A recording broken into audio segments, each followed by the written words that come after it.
ಮತ್ತು ಇನ್ನೊಂದು ಮಾತು ಯಾವಾಗಲೂ ನೆನಪಿಡಬೇಕಾದ ತರುಣರು ಅಥವಾ ತರುಣಿಯರು ಅಂತಂದರೆ, ರಾತ್ರಿ ಗಾಢ ಆದಷ್ಟು ಬೆಳಗ್ಗೆ ಹತ್ತಿರ ಇದೆ ಅಂತ ತಾವು ಗಮನಿಸಿರಬೇಕು.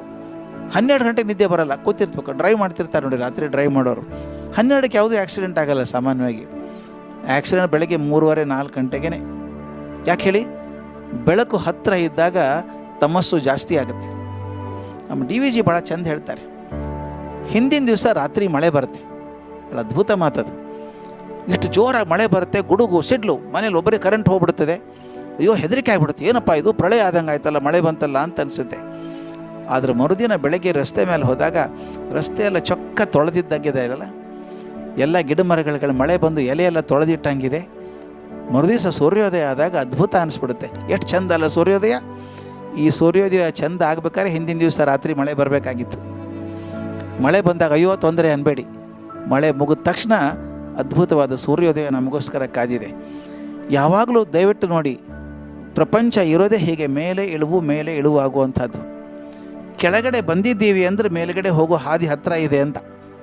ಎರಡು ರೀತಿ ನೋಡ್ಕೋಬೋದು. ಅಯ್ಯೋ ಕೆಳಗೆ ಕುಸಿದು ಕೂತಿದ್ವಿ ಅನ್ಬೇಡಿ.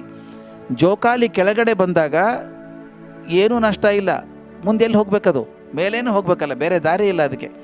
ಆದ್ದರಿಂದ ದಯವಿಟ್ಟು ತಿಳ್ಕೊಳ್ಳಿ, ಯಾವತ್ತು ಪ್ರಪಂಚ ಕಾಲು ಮಡಚ್ಕೊಂಡು ಕೂತ್ಕೊಂಡಿದೆಯೋ ಅದು ಉಚ್ಛ್ರಾಯ ಸ್ಥಿತಿ ಹತ್ತಿರದಲ್ಲೇ ಇದೆ ಅಂತ. You are going to be a part of this growing world, laughing world, joyous world. ಅದು ಬರುತ್ತೆ ಅಂತ ಆಸೆ ಇಟ್ಕೊಂಡಾಗ ಇವತ್ತಿನ ಕಾಡು ಕತ್ತಲೆ ನಮಗೆ ಕಾಡೋಲ್ಲ. ಅದನ್ನು ನಾಳೆ ಬೆಳಗ್ಗೆ ತುಂಬ ಚೆನ್ನಾಗಿರ್ತದೆ ಅಂತ ದೃಢ ನಂಬಿಕೆ ನಿಮಗೆ ಇರಬೇಕಾದ್ದೆ. ಯಾಕಂದರೆ ನಾಳೆ ಬೇರೆ ದಾರಿ ಇಲ್ಲ, ಕತ್ತಲೆ ಆದಮೇಲೆ ಬೆಳಕು ಬರಲೇಬೇಕು. ನನಗೊಬ್ಬರು ಹುಡುಗಿ ಕೇಳಿದ್ಲು ಬೇರೆ ದೇಶದಲ್ಲಿ, ಭಾಳ ಒಳ್ಳೆ ಮಾತು ಕೇಳಿದ್ಲು. ಸರ್, ಇನ್ನು 6 ವರ್ಷ ಆದಮೇಲೆ ಕೊರೋನಾ ಹೇಗಿರುತ್ತೆ ಅಂತ ಕೇಳಿದ್ಲು. ಆಕೆ ಕೇಳಿದೆ, ತಲೆನೋವು ಬರುತ್ತಾ ಅಂತ ಕೇಳಿದೆ. ಬರುತ್ತಲ್ಲ ಆಗಾಗ ಅಂದ್ಲು. ಏನು ಮಾಡ್ತೀಯಾ ಅಂತ ಕೇಳಿದೆ. ಒಂದು ಆಸ್ಪಿರಿನ್ ಟ್ಯಾಬ್ಲೆಟ್ ತೊಗೊಂಡ್ಬಿಡ್ತೀನಿ ಅಷ್ಟೇ ಅಂದ್ಲು. ಇನ್ನು 6 ವರ್ಷಕ್ಕೆ ಅಷ್ಟೇ ಆಗೋದು ಅಂತ ಹೇಳಿದೆ. 6 ವರ್ಷಕ್ಕೆ ಹೋಗ್ತೀಯಾ, ಅಂಗಡಿಗೆ ಹೋಗಿ ಒಂದು ಕೊರೋನಾ ಟ್ಯಾಬ್ಲೆಟ್ ಕೊಡ್ರಿ ಅಂತ ತೊಗೊಂಬರ್ತೀಯ ಅಷ್ಟೇ. ಕೊರೋನಾ ಹೋಗೋಲ್ಲ, ಅದು ಇಲ್ಲೇ ಇರುತ್ತೆ. ಅದಕ್ಕೆ ನಾವು ಹೊಂದ್ಕೊಂಡ್ಬಿಡ್ತೀವಿ. ನೀವು ಶತ್ರುಗಳನ್ನು ಮಿತ್ರ ಮಾಡ್ಕೊಂಡ್ರೆ ಇನ್ನೇನು ತೊಂದರೆ ಇದೆ? ಈಗ ಜ್ವರ ಬರಲ್ವಾ, ಫ್ಲೂ ಬರಲ್ವಾ? ಫ್ಲೂ ಕೂಡ ಒಂದು ಕಾಲಕ್ಕೆ ಪ್ರಪಂಚನ ಪ್ರಳಯ ಮಾಡಿದಂಥ ರೋಗ ಅದು.